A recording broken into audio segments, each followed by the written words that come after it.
entonces vamos a empezar. No puedo admitir a más personas, por favor, ya no puedo admitir a nadie más porque estoy con la pantalla completa. Tendría que salirme de la pantalla para admitirlos, ¿de acuerdo? El día de hoy vamos a empezar a trabajar un nuevo tema también relacionado con citología y que tiene que ver con los organelos celulares. ¿Listo? Cuando hablamos de orgánulos, cuando estamos refiriéndonos justamente al trabajo que tiene que ver con o la descripción de los orgánulos celulares. Se puede decir organelo, se puede decir orgánulo, se puede decir organitos. Otras personas les llaman organoides. Lo que ustedes tienen que recordar es que cuando hablamos de los organelos, organitos, organoides, estamos hablando de órganos celulares. Si hacemos una analogía con el ser humano, nosotros tenemos también órganos. Y yo pregunto, una persona sin hígado, que es un órgano importante, ¿podrá funcionar, podrá vivir? Una persona sin pulmones, lo propio. Una persona sin riñones, sin páncreas, sin vaso, ¿será que puede vivir? Entonces, los órganos son indispensables, ¿de acuerdo? Una persona que no tenga estos órganos, evidentemente no puede vivir y no va a funcionar su sistema correctamente. Lo propio al hablar de organelos celulares. ¿Listo? Entonces, a partir de esa analogía, lo que vamos a decir cuando recordemos o mencionemos a los organelos celulares, que son cuerpos habituales en todas las células. ¿Qué significa eso? Que si bien todas las personas tenemos riñones, tenemos vaso, tenemos pulmones, ¿sí? Los organelos todos, o sea, las células todas, tienen orgánulos. ¿De acuerdo? Tienen un núcleo, tienen retículo endoplásmico, tienen aparato de Golgi, etcétera. También estos orgánulos van a cumplir funciones determinadas. La misma analogía con el ser humano. Con los pulmones respiramos. En el hígado procesamos más de 30 actividades esenciales para la vida a nivel de lo que vendría a ser el vaso. Purificamos la sangre. A nivel de páncreas vamos a producir enzimas enzimáticas digestivas, etcétera, ¿no? Entonces, también los orgánulos celulares tienen funciones determinadas y eso es lo que vamos a ver en estos temas. Vamos a clasificar a los organelos celulares, ¿listo? Y los vamos a clasificar considerando su supuesto origen, que ustedes eso ya lo saben por el curso preuniversitario, y también por la presencia o ausencia de membranas. Desde ese punto de vista, vamos a indicar que clasificamos a los organelos celulares en el primer grupo, que vendría a ser el sistema de membranas, que quiere decir todos aquellos orgánulos que se supone tienen membranas muy similares a la membrana citoplasmática. Se asume, tomando en cuenta varias teorías, que estos organelos justamente se han formado a partir de invaginaciones y especializaciones de estas invaginaciones de la membrana plasmática hace muchísimos años, ¿no? Entonces, el primer grupo de organelos celulares, el sistema de membranas. El segundo grupo está dividido en aquellos organelos que evidentemente no poseen este tipo de membranas, pero que organizados de tal manera se van a constituir en elementos sobre todo como andamiajes o como respaldos estructurales de la forma, de las funciones de locomoción, de expansión celular, etcétera, eh, que se conoce como los organelos del citoesqueleto. Entonces, en primer lugar, tenemos el sistema de membranas, o también conocido como los organelos membranosos, y la segunda variedad de organelos, los organelos que corresponden al citoesqueleto. Hablemos del sistema de membranas. Aquí tenemos un esquema demostrativo muy didáctico, por lo menos lo considero así, donde estamos encontrando una célula. ¿De acuerdo? Tiene una serie de cuerpos, si ustedes se fijan, esquematizados al interior, a la vez que también tiene relaciones recíprocas con una célula vecina que está aquí y acá está la otra célula, pero al centro tenemos la célula principal para poder ir diseñando nuestros sistemas de membranas. El día de hoy vamos a trabajar justamente con el sistema de membranas o endomembranas también se le denomina o también se les puede denominar organelos membranos. ¿Cuáles son estos organelos membranosos? El retículo endoplásmico, que a su vez presenta dos variedades de retículos. El denominado retículo endoplásmico rugoso, esta es la abreviación que habitualmente vamos a encontrar en la literatura de consulta. El retículo endoplásmico rugoso, que lo estamos viendo aquí, presenta principalmente otro tipo de organelos, que son los ribosomas, y el retículo endoplásmico liso, que evidentemente, y haciendo la comparación, no posee estas pequeñas granulaciones que las estoy marcando. Fíjense que son nuestros ribosomas, este retículo endoplásmico rugoso no las tiene. Entonces, la primera variedad de organelos es el retículo endoplásmico. La segunda variedad la vamos a encontrar aquí. También es un sistema de membranas que se conoce como el aparato reticular interno de Golgi, o para abreviar, el aparato de Golgi. Los lisosomas, que vienen a ser unos organelos bastante dinámicos, muy especiales, la verdad, vienen a constituir los organelos favoritos, son mis favoritos, me gusta mucho la función que cumplen. También tenemos a los denominados peroxisomas y las mitocondrias. Entonces, dentro de lo que vendrían a ser los sistemas de membranas, tenemos al retículo endoplasmático, al aparato de Golgi, a los lisosomas, a los peroxisomas y a las mitocondrias. Eso es lo que vamos a ver el día de hoy. Aquí está el citosol y miren al interior una serie de cuerpos que decíamos son necesarios, son indispensables para lograr el funcionamiento correcto de nuestra célula. Aquí tenemos un sistema de membranas particular que se conoce como mitocondrias.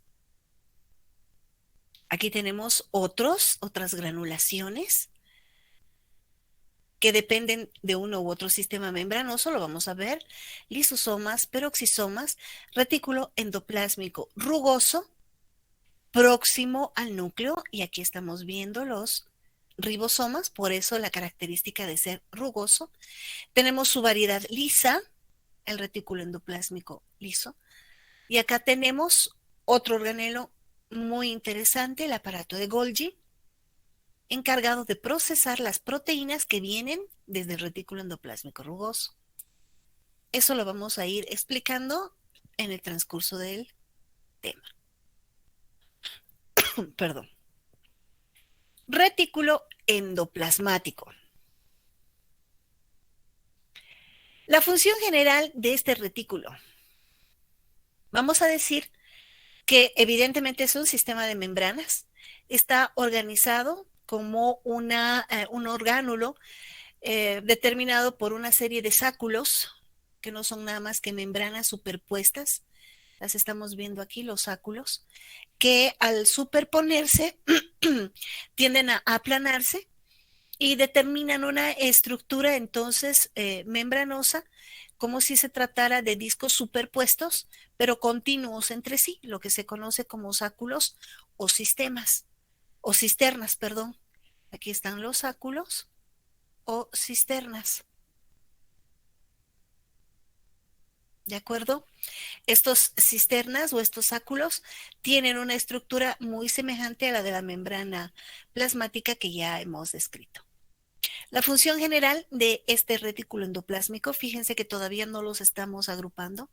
La función general, transportar, almacenar, metabolizar, fabricar sustancias. Esa es la función general del retículo endoplásmico. Ahora, estas sustancias se pueden transformar, se pueden almacenar, metabolizar y fabricar para el medio extracelular. Generalmente son elementos de exportación. Y la forma en la que se producen o en la que se sintetizan viene a partir de un código específico que se desarrolla al interior del núcleo. Y del núcleo pasará al citoplasma y evidentemente del citoplasma a un destino específico que después vamos a ir describiendo.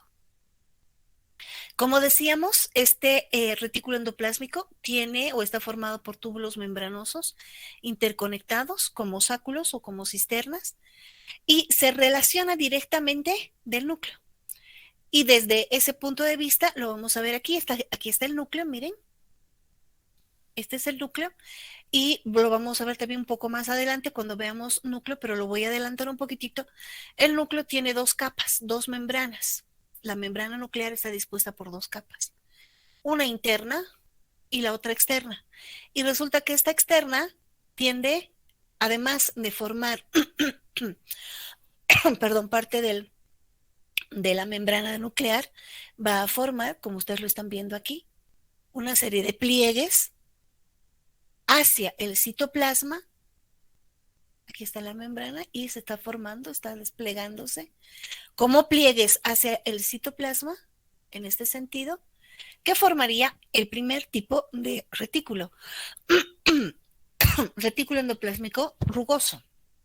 Este es el más próximo y se denomina rugoso por la presencia de ribosomas. Entonces, ¿de dónde se va a organizar o a partir de qué elemento se determina o se forma el retículo endoplasmático?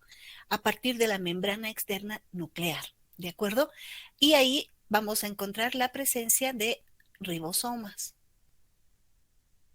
El retículo endoplásmico liso se desprende del rugoso y evidentemente su nombre lo dice, no presentará ribosomas. Retículo endoplásmico rugoso.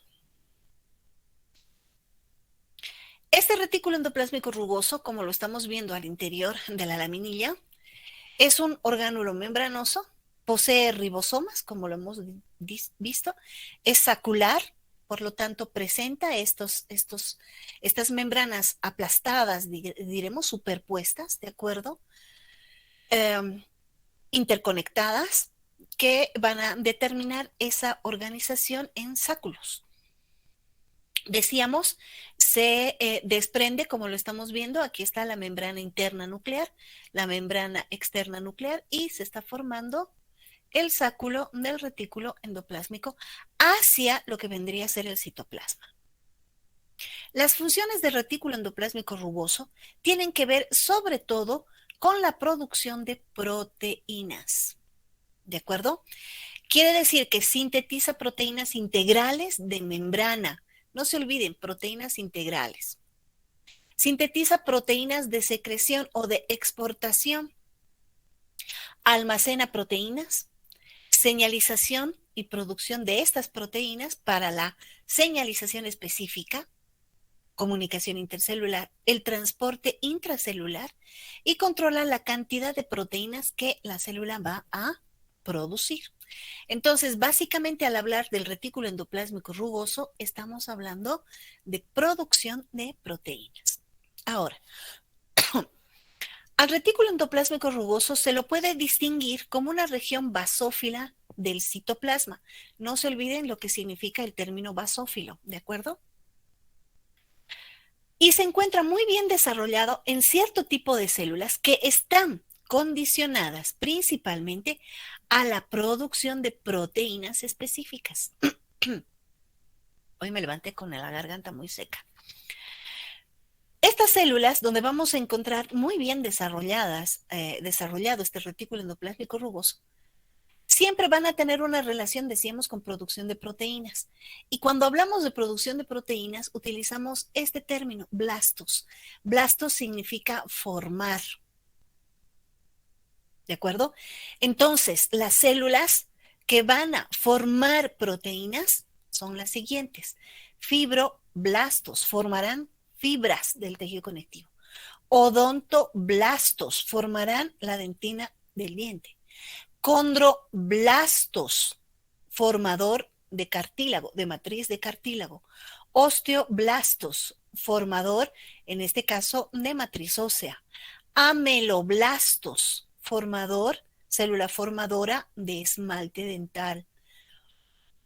Los plasmocitos son productores o formadores de unas proteínas muy específicas y que ahora están muy de moda hablar de ellas, las inmunoglobulinas, ¿de acuerdo?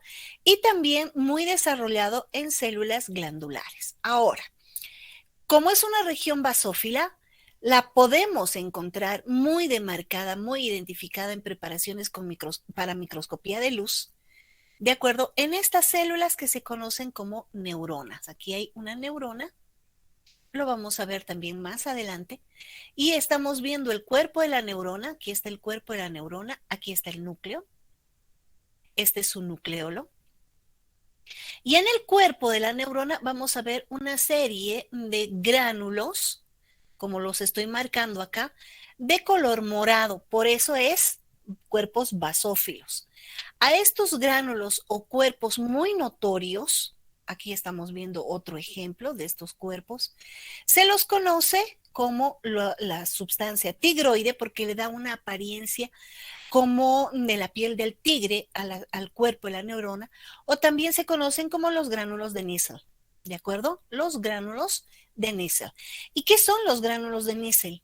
En resumidas cuentas, no es nada más que la presencia muy demostrativa de retículo endoplásmico rugoso. ¿Y por qué está tan desarrollado en una neurona?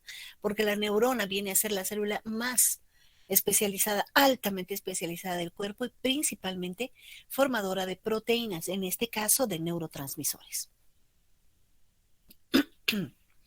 Entonces, ese retículo endoplásmico rugoso se encargará de la producción de proteínas a partir de ciertos procesos conocidos como la transcripción, la traducción, el transporte y el destino de las proteínas. Procesos que coordina de forma muy particular con el núcleo. La transcripción se va a producir en el núcleo, que no es nada más que la producción de un código genético específico para las proteínas que se van a producir en esa célula. Ya dijimos, pueden ser fibroblastos, osteoblastos, condroblastos, ameloblastos. Entonces, todas estas células se encargan de producir proteínas específicas. ¿Y dónde está ese código que determina qué tipo de proteína va a producir la célula a nivel del núcleo? Y se valora justamente con las proteínas que tiene que ver con el ácido ácido ribonucleico. Entonces, el ácido desoxirribonucleico va a determinar el código genético específico para que esa célula funcione de tal manera, pero el ácido ribonucleico es el que va a tomar la codificación, va a duplicar esa codificación y desde lo que vendría a ser el núcleo va a transportar ese código que se forma en el ADN hacia los ribosomas y desde los ribosomas al retículo endoplásmico rugoso. Entonces, ¿qué significa transcripción? Recordemos, pasar un código. Por ejemplo, transcribe una carta, estás escribiendo, lo haces por un código, en este caso puede ser numérico, puede ser por letras, etcétera, alfabético, ¿de acuerdo? En el caso del código genético para el retículo endoplásmico rugoso y la producción de proteínas se forma en el núcleo. A partir, decíamos, del ADN, que es el encargado de formar el código, de tener ese código específico de la célula y que lo manda al núcleo mediante el RNA de tipo mensajero. No se olviden que existen 3 tipos de RNA, ¿de acuerdo? Ese RNA mensajero va a unirse a un ribosoma en el citoplasma y el ribosoma se encargará principalmente de codificar o en este caso de traducir ese mensaje que viene del núcleo, que ha sido transportado por el RNA mensajero y lo estamos viendo aquí. Va a formar lo que se conoce como los polisomas o el complejo polirribosomal, que enseguida vamos a hablar. Entonces, son varios ribosomas que se unen. Aquí tenemos el código y se encargarán en este caso de descifrar o de traducir ese código que viene del núcleo, ¿de acuerdo? Y lo va a organizar como aminoácidos, los aminoácidos como péptidos y los péptidos como polipéptidos. Eso ya en la organización y formación de proteínas. Entonces, en la traducción vemos un codón, que es un codón, es un triplete de nucleótidos, que generalmente siempre se van a iniciar con este código: adenina, uracilo y guanina. Ustedes ya saben cómo se organizan los códigos o los nucleótidos a nivel de ácido desoxirribonucleico y ácido ribonucleico. Este es típico del ácido ribonucleico. Entonces, cada codón codifica un aminoácido específico y evidentemente la relación de aminoácidos formarán péptidos y polipéptidos dentro de lo que vendría a ser los áculos del retículo endoplásmico rugoso. De esa manera se determina una proteína específica dentro de lo que vendría a ser el trabajo de esta célula. Ahora, una vez que se forma esa proteína, la proteína debe transportarse. ¿Qué significa? Se tiene que llevar hacia la luz de la cisterna. Aquí está la cisterna esto sería el retículo endoplásmico rugoso, ¿de acuerdo? Entonces, estamos viendo el código a partir del RNA mensajero, estamos viendo el complejo ribosomal y se está ya descodificando la lectura de ese código para de una vez formar una proteína. Ahora, la proteína va a ser evidentemente formada a partir de la lectura del código y esa proteína puede ser modificada. La proteína la pueden concentrar en gran cantidades o simplemente la van a transportar, ¿de acuerdo? El destino de la proteína.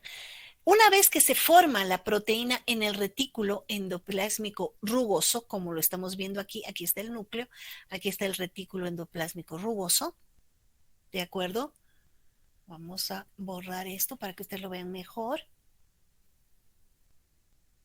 Entonces, se va a formar una proteína. El destino de esa proteína puede ser que se quede dentro de las cisternas del retículo endoplásmico rugoso, puede integrarse como proteína integral de membrana, puede exportarse, como lo estamos viendo aquí, a partir de lo que vendría a ser la formación de membranas en el aparato de Golgi, y luego se pueden formar como vesículas específicas. Miren, aquí estamos viendo una, puede ser una vesícula de secreción o directamente un cuerpo, un nuevo organelo. Aquí estamos viendo el destino de esas proteínas. Digamos que se trata de proteínas secretoras. Este es un mecanismo que se conoce como exocitosis. Ya lo hemos visto en la clase anterior.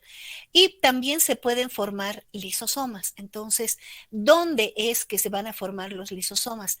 A partir de la producción de proteínas en el retículo endoplásmico rugoso. ¿Y por qué lisosomas? ¿Cuál es la función de los lisosomas? Los lisosomas formarán, en este caso, lo que vendría a ser directamente enzimas, ¿de acuerdo? Pero no nos olvidemos, y por bioquímica ustedes ya lo saben, una enzima es una variedad de proteína. Ribosomas. Bien. A los ribosomas los conocemos específicamente porque se sitúan a nivel de retículo endoplásmico rugoso, ¿de acuerdo? Y forman esta variedad de retículo. También sabemos que intervienen en lo que vendría a ser la traducción del mensaje codificado para la producción de proteínas. Las características de este ribosoma, como lo estamos viendo aquí, son las siguientes. Carece de membranas, pero por su relación con el retículo endoplásmico rugoso se lo considera o se lo toma en cuenta desde el punto de vista funcional juntamente con el retículo endoplásmico rugoso. Ayuda, decíamos, con la síntesis de proteínas y está formado por una serie de proteínas y de RNA, en este caso, de tipo ribosomal. Estructuralmente hablando, un ribosoma aproximadamente cuenta con un diámetro de 20 nanómetros y está formado por dos subunidades. Una subunidad menor y una de tipo mayor, cada una evidentemente con diferentes diámetros. Ahora, los ribosomas desde el punto de vista funcional y estructural tal cual se presentan en lo que vendría a ser el citoplasma, se organizan de la siguiente manera, como ribosomas libres en el citoplasma, como polirribosomas o en este caso complejos ribosomales, unidos al RNA mensajero, que vendría a ser este pequeño elemento de código, y está formado por varios ribosomas, ¿de acuerdo? Y que justamente son los encargados de formar el RNA mensajero, como se encuentra en el citoplasma. Y también podemos encontrarlos unidos a las membranas al momento, en este caso, de la traducción o descodificación del código genético de las proteínas y también en la formación, en este caso, de estas proteínas. Retículo endoplásmico liso. Es un organelo membranoso, está organizado, está dispuesto luego de la presencia de retículo endoplásmico rugoso, por lo tanto, este no tiene o no presenta ribosomas, es igual sacular, tubular, está formado por cisternas, perdón, interconectadas y superpuestas entre ellas. Miren, aquí tenemos al retículo endoplásmico rugoso, aquí están los ribosomas, y luego tenemos al retículo endoplásmico liso, que evidentemente no presenta, como ustedes están viendo, ribosomas. Y es una extensión del retículo endoplásmico rugoso. En relación a las características, al contrario de lo que vendría a ser el retículo endoplásmico rugoso, que forma proteínas, ojo, las proteínas siempre captan mayor tinción. Entonces, las regiones donde hay retículo endoplásmico rugoso, como lo hemos visto en las neuronas, siempre se van a presentar basófilas, o sea, moraditas. Mientras que las zonas donde vamos a encontrar el retículo endoplásmico liso, vamos a encontrar más bien pálida la zona, ¿sí? O sea, una zona rosada o eosinófila, ¿de acuerdo? Está bien desarrollado en cierto tipo de células, sobre todo en aquellas que participan en el trabajo del metabolismo, la transformación y formación de lípidos, las células que se encargan de sintetizar y secretar esteroides, que también son grasas, ¿de acuerdo? En el músculo esquelético y en el cardíaco, o sea, tiene que ver sobre todo con la concentración de calcio para la contracción, y en células que requieren de estos organelos, sobre todo para el trabajo conjunto de formación y el manejo de los lípidos, por ejemplo, en los hepatocitos, ¿de acuerdo? Entonces vamos a encontrar que se encuentran bien desarrolladas, decíamos, en células que forman lípidos, que sintetizan esteroides como las suprarrenales o intersticiales del testículo, también en células musculares y en los hepatocitos. Las funciones de este retículo endoplásmico liso. Metabolismo de lípidos. Al contrario del retículo endoplásmico rugoso, hagan siempre esa comparación, el rugoso formará proteínas, el liso principalmente tiene que ver con las grasas, con los lípidos, ¿de acuerdo? Entonces, trabaja en la síntesis, degradación y transporte de fosfolípidos de membrana, no se olviden, retículo endoplásmico rugoso, tiene que ver con la formación de membranas, ¿de acuerdo? Una de ellas, los fosfolípidos membranales de la célula, ¿de acuerdo? Formación y reciclaje de membranas. También trabaja en el metabolismo de esteroides. Uno de los esteroides más conocidos de la membrana, ya lo conocemos, ya lo hemos descrito también, el colesterol, que interviene en la estabilidad de esa membrana, ¿de acuerdo?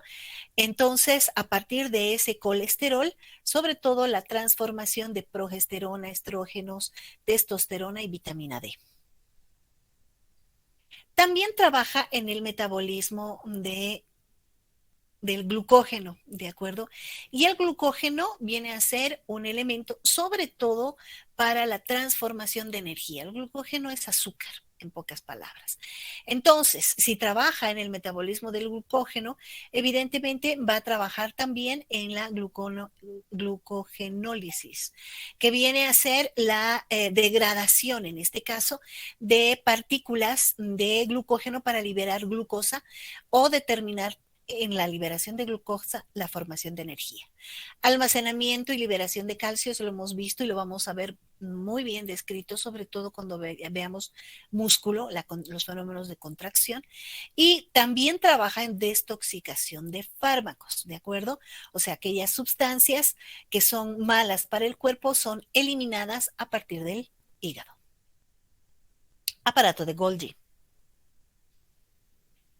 Descrito este organelo por el investigador Camilo Golgi, al cual se le debe el nombre, ¿de acuerdo? En 1898. Y son también organelos membranosos formados por sacos aplanados, superpuestos, ¿de acuerdo? Que los estamos viendo de esta manera. Aquí está el retículo endoplásmico rugoso, no se olviden, aquí está el núcleo. Aquí está el retículo endoplásmico liso. Y después vamos a encontrar al aparato de Golgi. Aquí estamos viendo al aparato de Golgi. Y hemos visto que también están formados por sacos, ¿no? Interconectados, membranosos, aplanados, que se conocen como rímeros. Ahora, estos sacos tienen la cualidad generalmente de disponerse como formando una orientación a manera de una C corta, ¿de acuerdo? No tan tan determinada, más bien una C corta, pero esa es la cualidad que presenta en cuanto a su distribución, a su formación y también a su ubicación, ¿no? Del aparato de Golgi. En algunos vertebrados, este aparato de Golgi va a formar dictiosomas. Este término, entonces, al momento de leerlo, porque algunos libros manejan el término dictiosomas, también se refiere a los vertebrados y no nos olvidemos que nosotros también somos parte de esa especie. Desarrollado en células que participan sobre todo en formación de secreciones, ¿de acuerdo?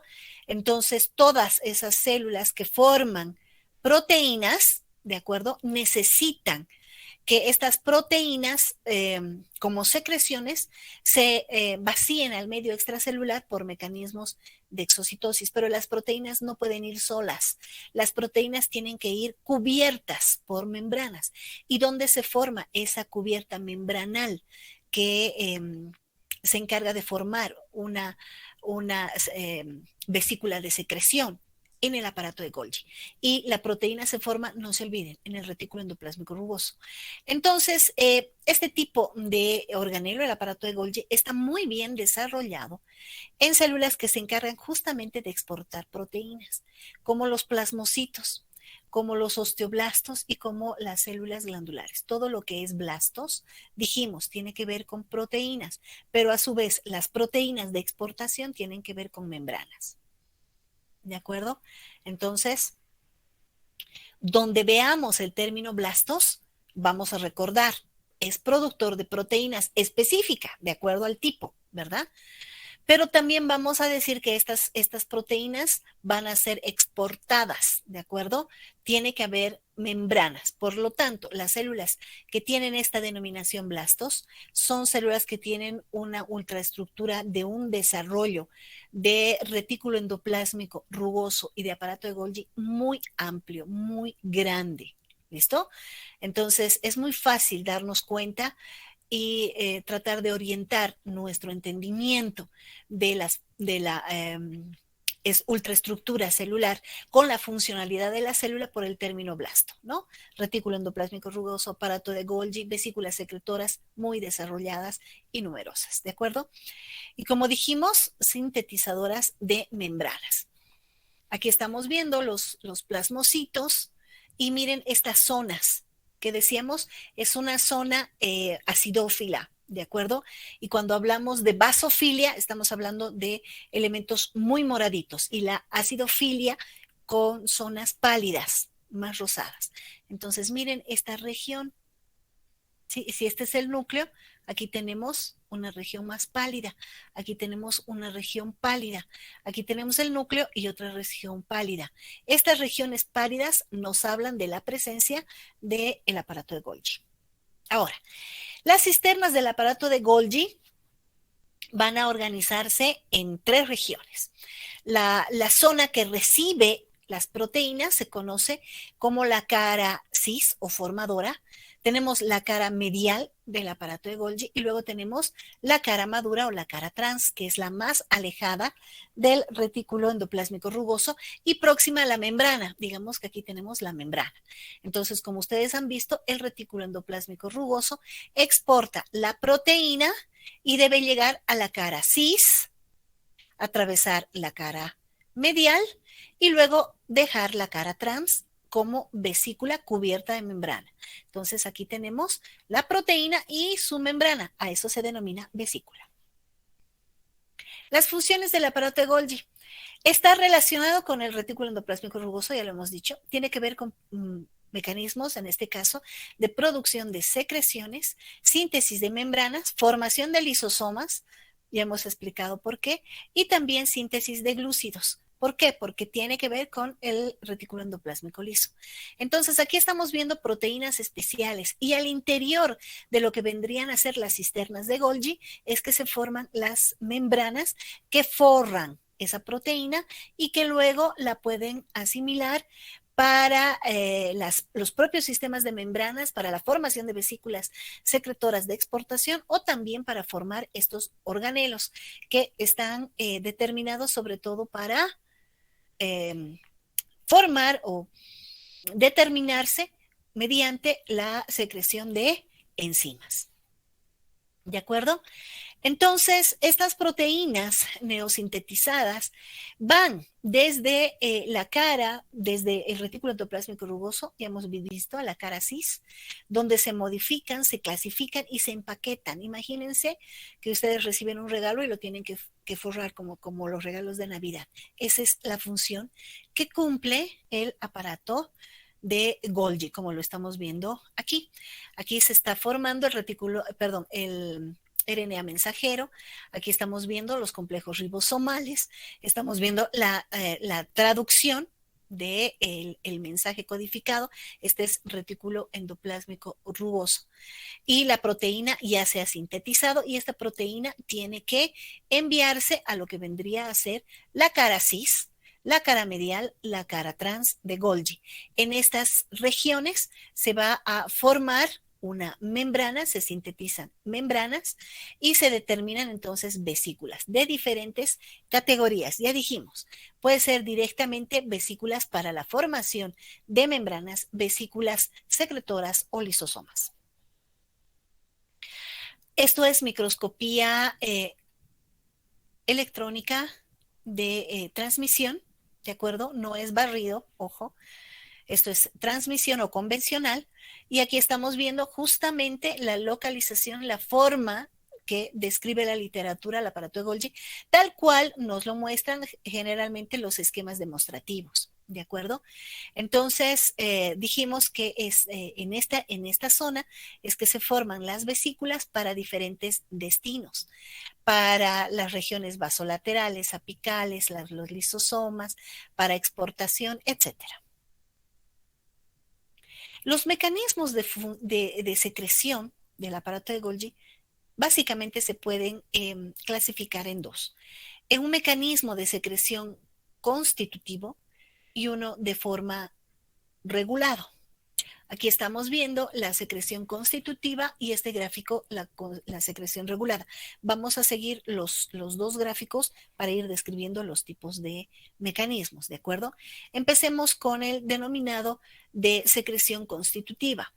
Es un proceso mediante el cual es un proceso constante, además de producción y desplazamiento y fusión de vesículas. Entonces, aquí estamos viendo al aparato de Golgi, se está formando la vesícula, estamos encontrando la vesícula en el medio intracelular y evidentemente la misma que tiende a relacionarse con membranas, porque todas las membranas son iguales.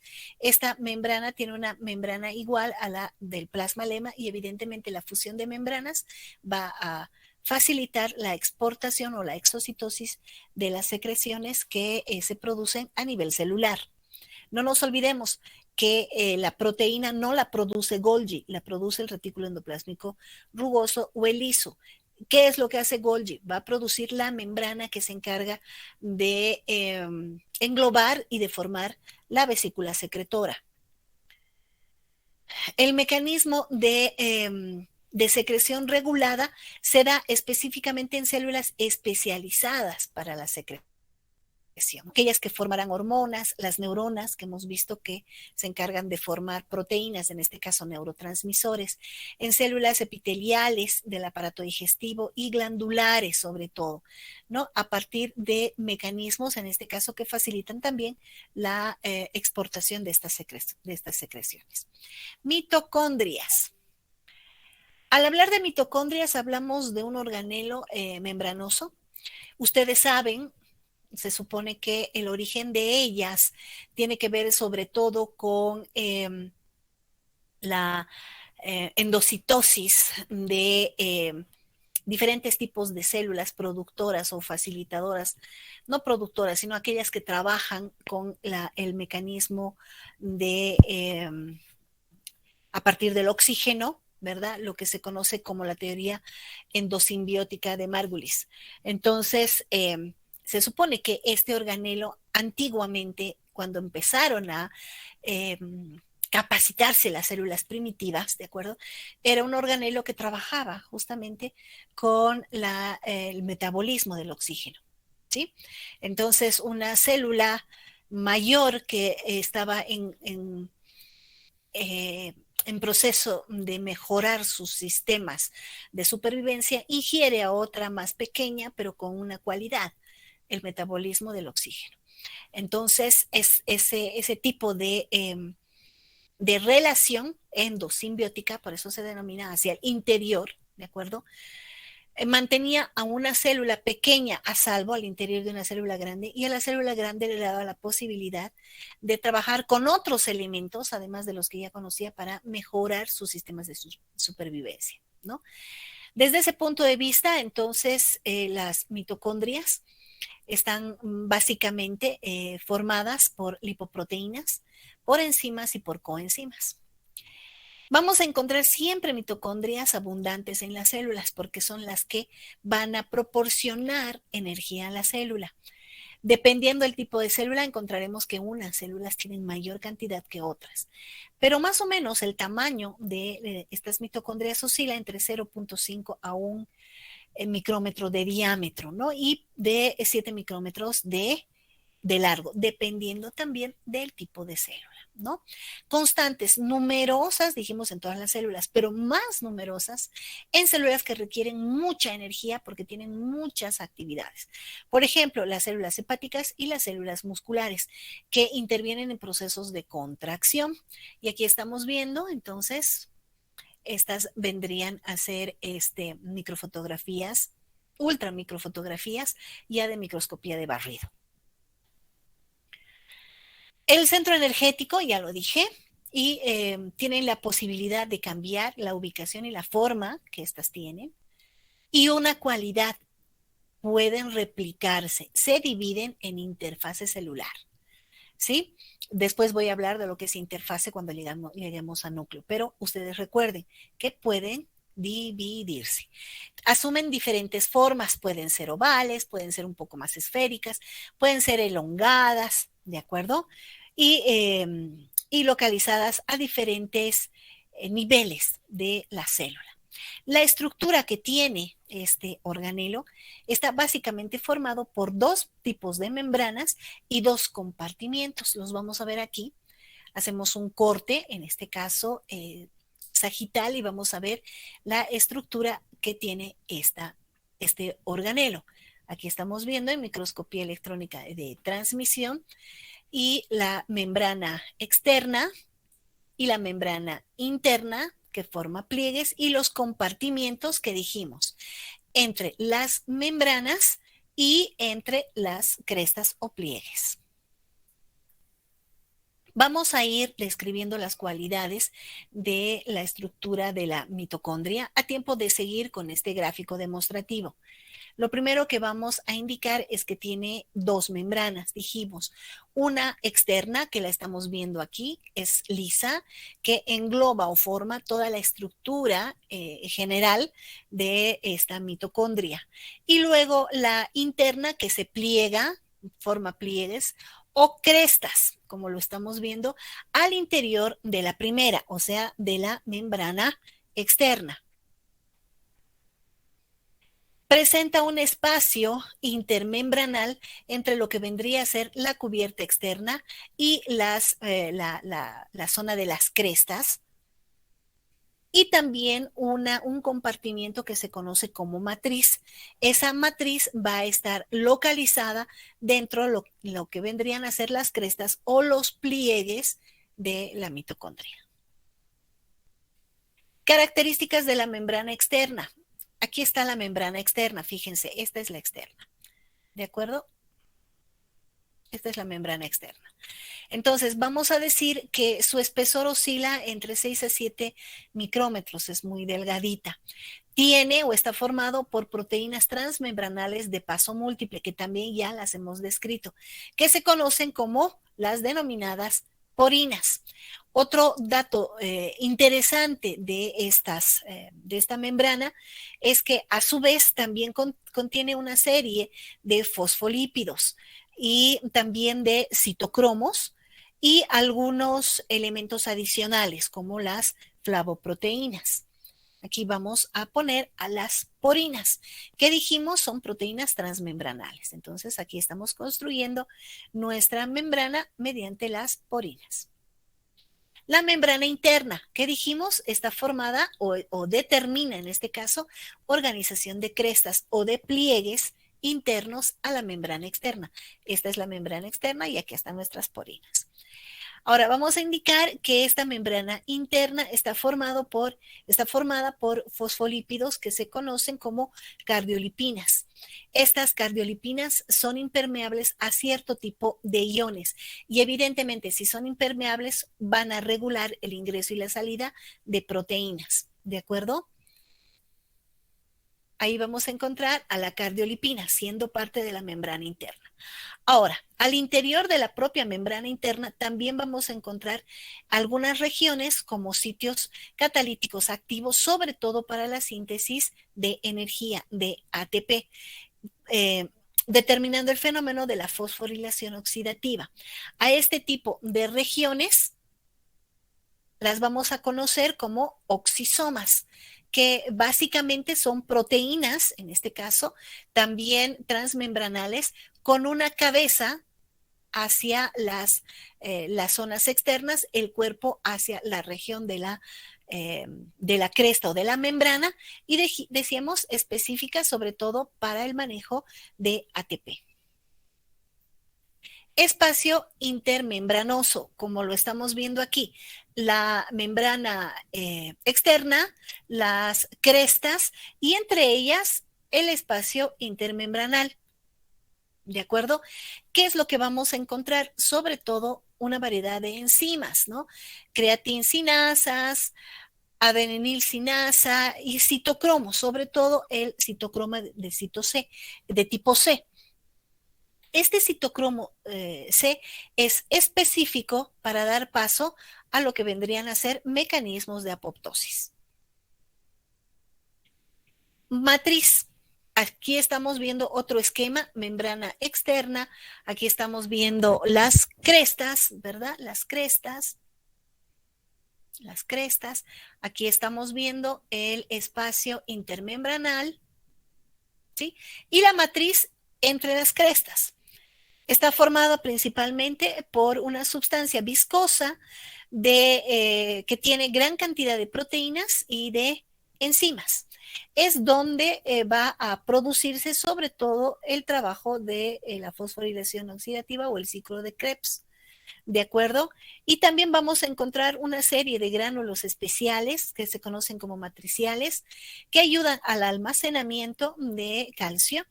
También vamos a encontrar el material genético propio de la mitocondria como ADN mitocondrial y también RNA. que facilita en este caso los mecanismos de replicación de este organelo. Básicamente es el único organelo que puede replicarse o que puede multiplicarse, ¿de acuerdo? También vamos a encontrar ribosomas mitocondriales. Y las funciones, básicamente ya lo hemos indicado, producción de ATP o de energía a partir de lo que se conoce como la fosforilación oxidativa, respiración celular o el ciclo de Krebs, ¿de acuerdo? Que seguramente ustedes lo van a llevar muy bien en bioquímica.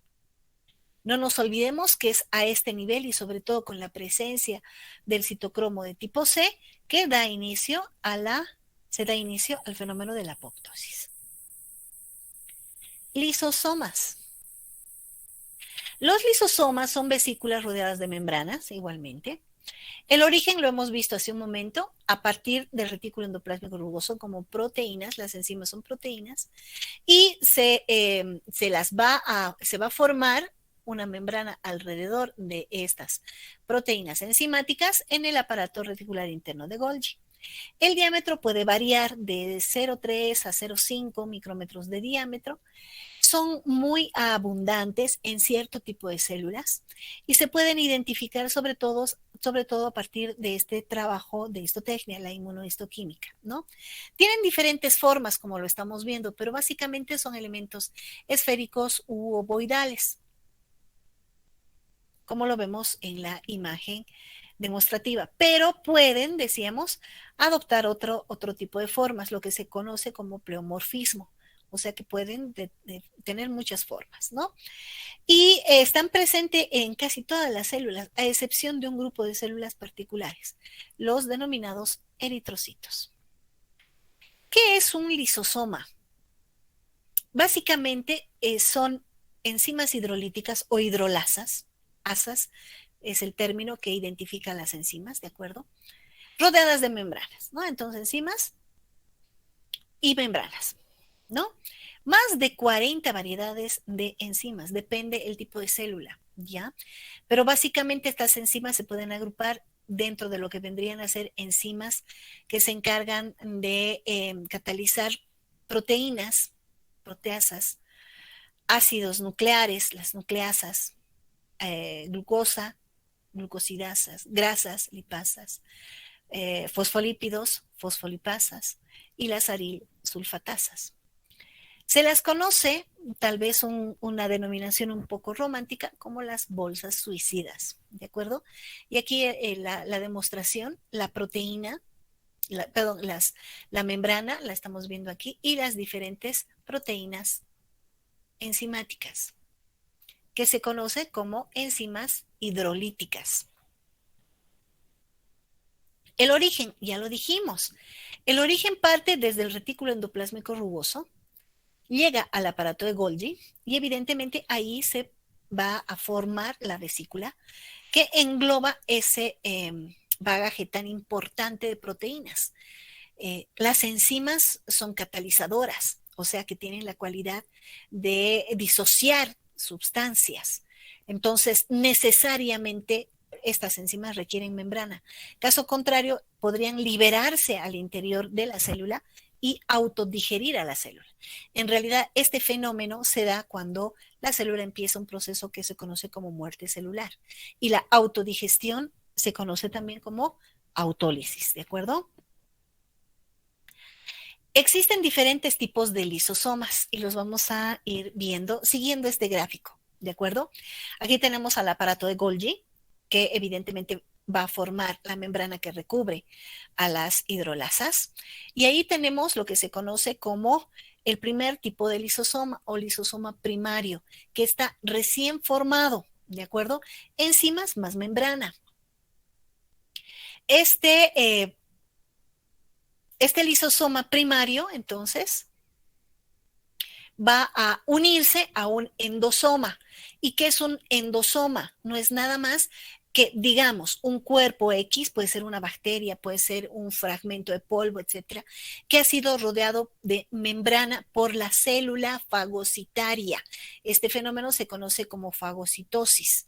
Entonces, por endocitosis se produce la digestión de esta partícula extraña, se le va a formar una vesícula y estos dos elementos se van a fusionar, el lisosoma primario con el fagosoma o el endosoma.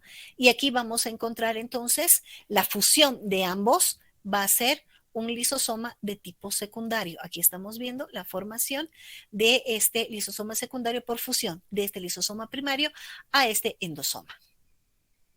Entonces tenemos lisosoma secundario. Vacuolas. Las vacuolas no son nada más que vesículas lisosómicas, ¿verdad? Que pueden exportarse también. Y los cuerpos residuales, perdón, los cuerpos residuales no son nada más que fragmentos de la digestión que ha quedado de la fusión de este lisosoma primario con el endosoma. Hemos dicho, forman el lisosoma secundario, se produce entonces la eliminación del cuerpo, la digestión, ¿de acuerdo? Y la forma en la que generalmente puede eliminarse estos fragmentos es mediante los denominados cuerpos residuales, que se vacían al medio extracelular por mecanismos de exocitosis o pueden quedar incorporados dentro del citoplasma como elementos transitorios o inclusiones celulares. Los lisosomas, las funciones, degradación de macromoléculas, o sea, de elementos con un tamaño bastante considerable, derivados de mecanismos endocitósicos, o sea, de fagocitosis, ¿de acuerdo? Lo que se conoce habitualmente como la digestión celular. La digestión puede ser de tipo extracelular y la pueden determinar, por ejemplo, macrófagos, hepatocitos, osteoclastos, neutrófilos, como los estamos viendo aquí.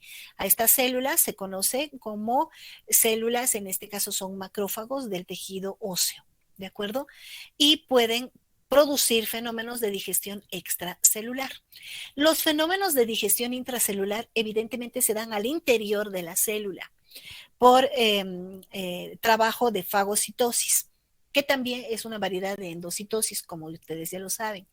Los tipos de digestión intracelular, existe uno que se conoce como la autofagia. ¿Qué significa? Son vacuolas digestivas de la propia célula. Por ejemplo, puede degradar a organelos caducos, ¿de acuerdo? Y eso para poder mantener siempre limpio el citoplasma. Entonces, la autofagia es la digestión hacia elementos propios de la célula, ¿de acuerdo? Y también puede haber una heterofagia. ¿Qué significa? Que la célula va a fagocitar, como lo estamos viendo, aquí es un macrófago, aquí hay una bacteria, va a fagocitar a la bacteria, ¿de acuerdo? Y al interior del citoplasma se va a producir la digestión de ese elemento externo a la célula. Entonces, tenemos mecanismos de digestión extracelular y de mecanismos intracelular. Y dentro del grupo intracelular, la heterofagia y la autofagia, como lo que acabamos de ver en este momento. Este también es un mecanismo de heterofagia. Se forma la vesícula, dijimos el fagosoma. Aquí se produce la digestión del cuerpo y evidentemente lo que queda como cuerpos residuales se vacía hacia el medio extracelular. Terminamos con los peroxisomas. Denme 2 minutitos. La literatura también cataloga las zonas donde vamos a encontrar peroxisomas, sobre todo en hepatocitos, como microsomas, ¿de acuerdo? ¿Qué es un peroxisoma? No es nada más que otra vesícula membranal que contiene enzimas oxidativas, ya no hidrolasas, sino oxidativas. Se forman a partir del retículo endoplásmico rugoso, evidentemente por autorreplicación. Son elementos que desde el punto de vista estructural, ultraestructural, mediante microscopía electrónica, esto es microscopía electrónica de transmisión, se confunden mucho con los lisosomas. El detalle es el contenido. ¿De acuerdo? Aquí estamos viendo enzimas oxidativas, en los lisosomas estamos viendo hidrolasas. El tamaño, miren, es muy similar, de 0,5 a 1,5 de micrómetro de estos elementos. Y al interior tienen peroxidasas y tienen catalasas y también la uricasa. Perdón. Entonces, estos peroxisomas, dijimos, muy abundantes, sobre todo en hepatocitos. Y las zonas donde van a localizarse se conocen como microsomas. Las funciones del peroxisoma: lugar importante de utilización de oxígeno, producción de urato oxidasas y catalasas, y convierte el peróxido de hidrógeno, que es un elemento tóxico, en agua y en oxígeno. Bibliografía de consulta: Ross, Gardner, Kiersенbaum, tenemos Wells-Sobota y también tenemos este libro muy bonito, Introducción a la Biología Celular, de Roberts, donde ahí también se habla de manera muy específica acerca de los organelos. Despedirnos de esta clase indicando lo siguiente: el gran fin de la vida no es solo el conocimiento, sino la acción. Thomas Huxley.